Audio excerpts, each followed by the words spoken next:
کون جانتا تھا کہ 27 اکتوبر 1943 کو ہندوستان کے صوبہ اتر پردیش کے ضلع سہارنپور کے مشہور قصبہ دیوبند میں پیدا ہونے والے اس فرزند نے عالم اسلام کے افق پر کس چمک دمک کے ساتھ طلوع ہو کر چمکنا ہے کہ ان کے مقابلے میں باقی سب کی چمک ماند پڑ جائے گی۔ پاکستان بننے سے 4 سال پہلے دارالعلوم دیوبند کے شیخ الحدیث اور بانیان پاکستان اور بعد ازاں مفتی اعظم پاکستان مفتی محمد شفیع عثمانی صاحب رحمۃ اللہ علیہ کے گھر میں ان کے سب سے چھوٹے بیٹے محمد تقی عثمانی کی شکل میں ایک ایسا گوہر نایاب پیدا ہوا جس کی چمک سے آج پوری دنیا کی علمی محفلیں پر رونق ہیں۔ اگرچہ مفتی محمد تقی عثمانی صاحب اپنے والد کے سب سے چھوٹے بیٹے ہیں، لیکن اپنی خدمات میں وہ اپنے بڑے بھائی مفتی اعظم پاکستان مفتی محمد رفیع عثمانی صاحب سے بھی بہت آگے ہیں۔ اور اگر حقیقت حال کو مد نظر رکھا جائے تو اس وقت اہل حق میں ان کی ٹکر کی کوئی دوسری علمی شخصیت پاکستان کیا پوری دنیا میں دیکھنے کو نہیں ملتی۔ 7 براعظم میں پھیلی پوری امت مسلمہ میں یہ ایک واحد شخصیت ہیں جن کی بات پر عرب و عجم اور دنیا جہاں میں پھیلی امت سر تسلیم خم کرتی ہے، اور ہر مشکل کی گھڑی میں امت کے طبقات کی پہلی اور آخری نظر انہی کی طرف جاتی ہے۔ افریقہ میں قادیانیوں کے غیر مسلم ہونے سے متعلق کیس چل رہا تھا اور عدالت میں دلائل دینے تھے، تو افریقہ کے مسلمانوں کی پوری دنیا میں اس مقصد کے لیے جس ہستی کی طرف نظر گئی وہ مفتی محمد تقی عثمانی صاحب تھے، جو افریقیوں کی دعوت پر افریقہ گئے اور کورٹ میں اپنے دلائل سے قادیانیوں کو کافر قرار دلوانے میں کامیاب رہے۔ فجی سے لے کر مغرب کے آخری کنارے تک اور ناروے سے لے کر جنوب کے آخری کنارے تک پھیلی ہوئی پوری امت جس کو اپنا متفقہ مفتی اعظم مانتی ہے اور جس کے فتاویٰ کو حرف آخر کا درجہ دیتی ہے، وہ ہے مفتی محمد تقی عثمانی دامت برکاتہم، جس سے اگر امت مسلمہ میں کوئی ناواقف ہے تو وہ صرف اور صرف پاکستانی قوم ہے، جو چراغ تلے اندھیرے والے محاورے کا عملی نمونہ بنی ہوئی ہے، اور پاکستان کی اکثر آبادی مفتی صاحب سے یا تو سرے سے واقف ہی نہیں یا پھر صرف نام کی حد تک شناسا۔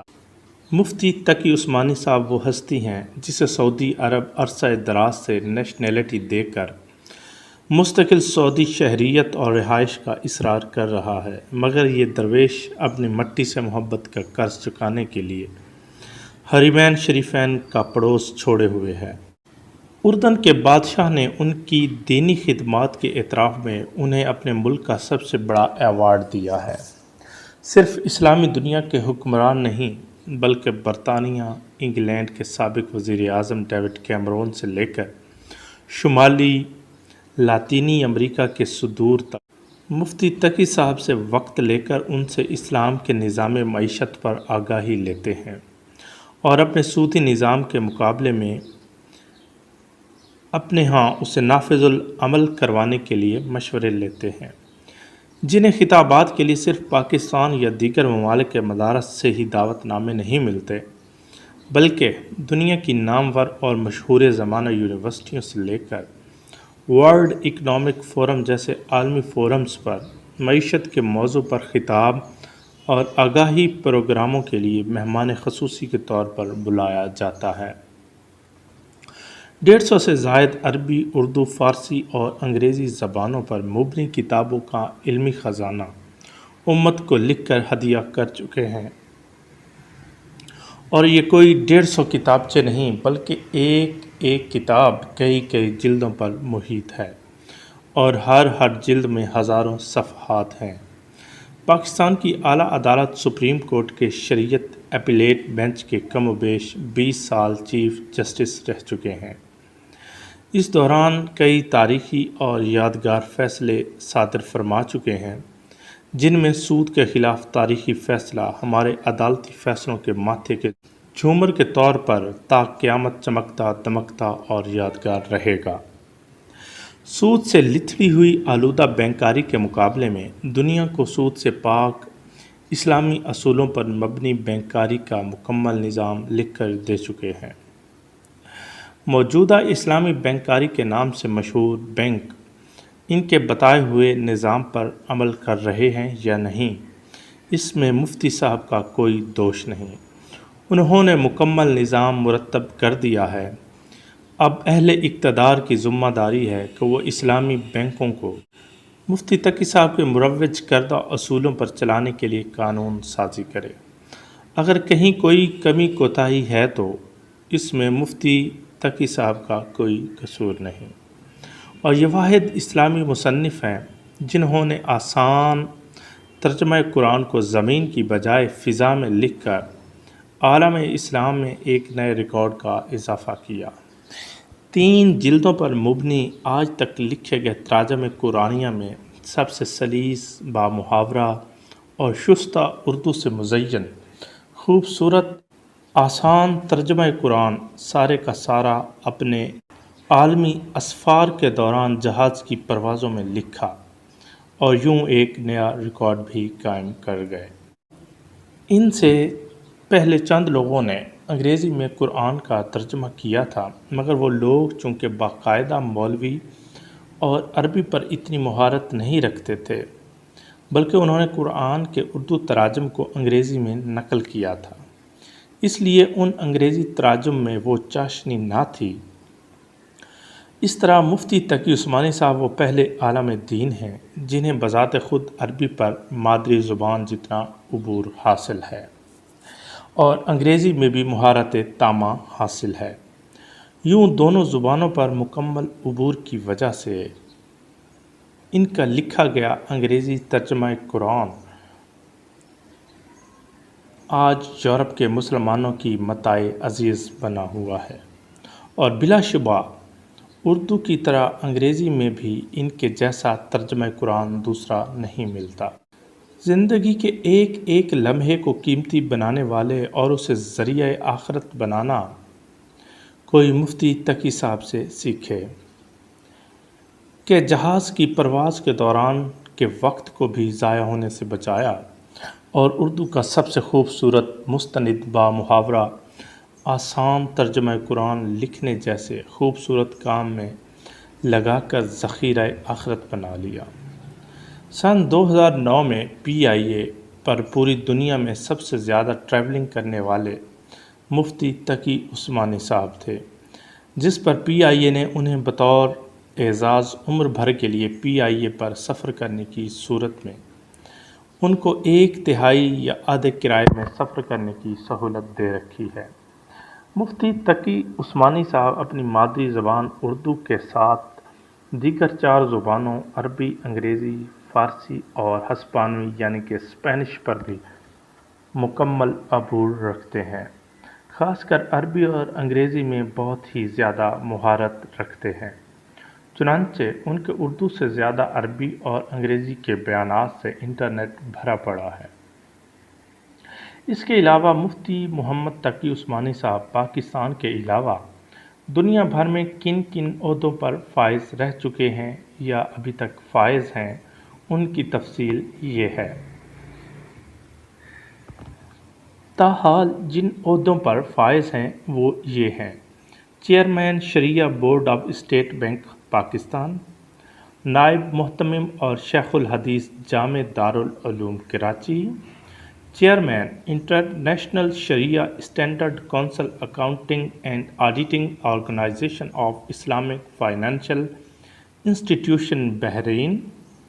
مستقل ممبر اور نائب صدر انٹرنیشنل فقہ الاسلامی اکیڈمی جدہ سعودی عرب، organ of organization of Islamic conference, member رابطہ العالم الاسلامی فقہ اکیڈمی مکہ سعودی عرب، مستقل ممبر اور نائب صدر انٹرنیشنل فقہ الاسلامی اکیڈمی جدہ سعودی عرب، chairman centre of Islamic economics Pakistan, chairman شرعیہ board central bank Bahrain, chairman شرعیہ بورڈ ابو ظہبی اسلامی بینک UAE، چیئرمین شرعیہ board Meezan bank limited Karachi Pakistan, chairman شرعیہ board international Islamic rating agency Bahrain, chairman شرعیہ بورڈ پاک کویت تکافل Karachi, chairman شرعیہ board Pak Qatar تکافل Karachi, chairman شرعیہ board JS investment Islamic funds Karachi, chairman شرعیہ board JS Islamic pension saving funds, chairman شرعیہ board Arif Habib investment Pakistan international Islamic fund Karachi, chairman capita investment funds Bahrain, member متحدہ شرعیہ board Islamic development bank Jeddah سعودی عرب، member شرعیہ board guidance financial group USA۔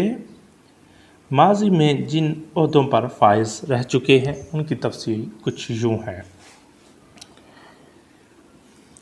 Justice federal شریعت court of Pakistan 1980 تا مئی 1982، chief justice شریعت appellate bench supreme court of Pakistan 1982 تا مئی 2002، chairman centre of Islamic economics Pakistan, member syndicate university of Karachi, member board of government international اسلامیہ university Islamabad, member international institute of Islamic economics, member council of Islamic ideology, member board of trustees international Islamic university Islamabad, member commission of Islamisation of economy Pakistan of Pakistan. مفتی تقی عثمانی صاحب کو صرف مسلم ہی نہیں بلکہ دنیا جہاں کے تعلیم یافتہ اور باشعور لوگ بہت عزت اور قدر و منزلت کی نگاہ سے دیکھتے ہیں، لیکن نہ تو پاکستانی قوم ان کو صحیح سے جانتی ہے اور اس کی قدر کرتی ہے، اور نہ ہی پاکستان کی حکومتوں نے کبھی ان سے ان کی صلاحیتوں کے باقدر کوئی بڑا کام لیا۔ جو شخص امریکہ اور طالبان جیسی دو متحارب طاقتوں کو مذاکرات کی میز پر لا سکتا ہے، اس شخص سے اگر حکومت پاکستان چاہے تو دینی چھوڑ دنیاوی اعتبار سے کتنے فوائد حاصل کر سکتی ہے، اور ملک و قوم کی تعمیر و ترقی میں کس قدر گراں مایہ خدمات لے سکتی ہے۔ مگر افسوس ہمارے دولت پرست حکمرانوں پر، جنہوں نے کبھی پاکستان کے گوہر نایاب کو جاننے اور پہچاننے کی کوشش ہی نہ کی۔ ضیاء الحق مرحوم نے ان کی صلاحیتوں کا معترف ہو کر انہیں سپریم کورٹ کی شریعت ایپیلیٹ کا چیف جسٹس لگایا تھا، مگر جنرل مشرف نے سود کو حرام قرار دینے کے فیصلے سے پیچھے نہ ہٹنے پر